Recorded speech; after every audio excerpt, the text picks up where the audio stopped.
It's 1 a.m. and you're staring at your phone in the dark banking app open, the little number glowing back at you like it's daring you to feel something. 3 weeks ago, that number was bigger. 3 weeks ago, you had a plan. You had, for once, actually done it right. No debt spiral, no emergency. Just a normal month where the money simply, quietly, disappeared the way it always does, and you don't even have a receipt that explains where. You lie there doing the math in your head for the 100th time, and somewhere underneath the math is a feeling you don't say out loud to anyone, not even yourself. A feeling that maybe this is just who you are. Maybe some people are built to hold money, and you were built to let it slip through, and no app, no discipline, no 5-step plan is ever going to change the shape of your own hands. You've read the books, you've done the budget, you've cut the coffee, canceled the subscriptions, downloaded the app that puts your spending into little colored categories, and for about 6 weeks you actually stick to it, and then, without ever deciding to, you're back where you started. Not broke exactly, just stuck. Always stuck at the same invisible line, like your bank account has a ceiling nobody installed, but everybody somehow respects. You've blamed your job, you've blamed the economy, you've blamed 100 things that are technically real, but none of them are the actual reason. The actual reason was installed in you before you were old enough to spell the word money, and you have been obeying it quietly your entire adult life. Here's the sentence nobody puts in a budgeting app. You don't have a spending problem, you have an identity problem. And identity problems don't respond to spreadsheets. Let's call him Danny. Danny is 31. Danny has read the same books you have. Danny has, at various points in his life, made more money in a single month than his father made in an entire year. And within 90 days of every single one of those months, Danny is somehow back to almost nothing. Not because he gambled it, not because he blew it on something stupid. Danny will tell you with total sincerity that he doesn't even know where it went. A loan to a cousin, a car he didn't need, a generous tip he couldn't afford, small bleeding wounds, one after another, none of them catastrophic on their own, all of them adding up to the exact same number his father always seemed to land on too. Growing up, Danny's father worked 2 jobs and still somehow ended every month exactly, precisely, mysteriously broke. Not desperate, not homeless. Just perpetually, quietly at zero, the way a tide always finds the same line on the sand no matter how far it goes out. Danny remembers being maybe 8 years old, sitting at a plastic kitchen table, watching his father count cash from an envelope, recount it, and then say one sentence, almost to himself. More than any other sentence in that house, people like us don't get to keep it. He never explained what he meant. He didn't have to. Kids don't need explanations to absorb a rule. They just need repetition.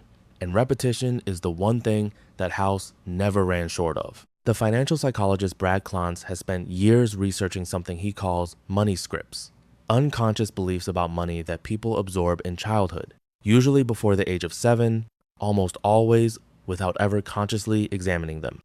Klontz's research found that these scripts are frequently passed down word for word across generations, and that people will unconsciously recreate the exact financial situation of the parent they watched most closely, even when they have every tool, every opportunity, every advantage to do otherwise. Danny absorbed his father's sentence the way kids absorb everything, without permission, without filter, and it became a rule his adult brain has been enforcing ever since, quietly, invisibly, at the exact moment his bank account starts to look like proof that the sentence was wrong. You don't decide to sabotage yourself? That's the part almost nobody explains correctly. It doesn't look like sabotage from the inside. It looks like generosity. It looks like a great deal on a car. It looks like finally treating yourself. Finally, after years of doing without. Every single leak feels, in the moment, like a completely reasonable, completely unconnected decision. It is only from a distance, looking at 10 years instead of 10 days, that the pattern becomes impossible to miss. Danny gets a promotion at 28, the kind of raise that should change everything. He calls his mother. She's proud, genuinely proud, but there's a strange half-second pause before she says congratulations. A pause Danny doesn't consciously register, but somehow still feels. Within 4 months, he's leased a car he can't comfortably afford, started picking up the check for friends who never once offered to pick up his, and quietly stopped opening the account where his actual savings live. The number sitting there untouched, almost accusingly, like evidence in a case he'd rather not think about. He isn't stupid. He isn't reckless. He is, without knowing it, running a decades-old program that says wealth this size doesn't belong to someone like him, and the fastest way to make an uncomfortable truth stop being true is to simply stop having the money that makes it true.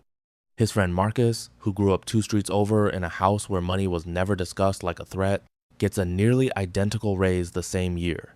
Marcus opens a brokerage account the same week. Marcus doesn't agonize over it, doesn't sabotage it, doesn't even think about it as a decision worth agonizing over, because nothing in Marcus was ever taught that keeping money required an apology. Danny watches Marcus's account grow over the following 2 years with a feeling he can't quite name, something between admiration and a low, persistent ache, and he tells himself the difference between them is luck, or timing, or maybe Marcus is just better with money. He never once considers that the difference might be a sentence spoken at a plastic kitchen table 20 years earlier, because you cannot examine a rule you don't know you're following. Here's where it gets more complicated than a simple story about a bad habit. The psychologist Daniel Kahneman, whose research on decision-making under uncertainty reshaped how economists understand human behavior, found that people don't evaluate financial outcomes in isolation. They evaluate them against a reference point, usually the environment they grew up watching. For Danny, the reference point was never 0. It was his father's version of enough, and enough in that house was always precarious, always temporary, always one bad month from disappearing. Danny doesn't consciously believe he deserves less. He simply, deep in a part of his brain that doesn't negotiate, believes that more than the reference point is not the normal condition of his life.